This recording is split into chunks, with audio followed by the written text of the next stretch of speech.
قال النبی صلی اللہ علیہ وسلم ان الشمس والقمر لا يقسمان لموت احد ولا لحیاته صدق رسول اللہ صلی اللہ علیہ وسلم۔ نبی علیہ السلام نے فرمایا کہ سورج کا گرن ہونا اور چاند کا گرن ہونا یہ اللہ تعالیٰ کی نشانیوں میں سے ایک نشانی ہے۔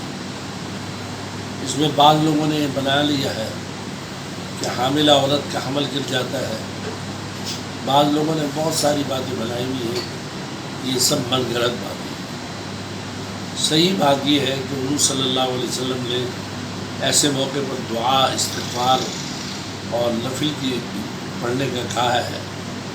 تاکہ اگر کوئی مصیبت کوئی مشکل ہو تو وہ چل جائے۔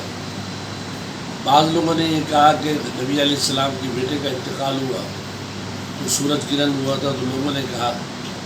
کہ یہ موت کی وجہ سے ہوا ہے، تو آپ نے فرمایا لا لموت احد ولا لحیاته، نہ کسی کی موت سے اس کا کوئی تعلق ہے نہ زندگی سے تعلق ہے، بلکہ اللہ کی نشانی ہے، اس پر توبہ اور استغفار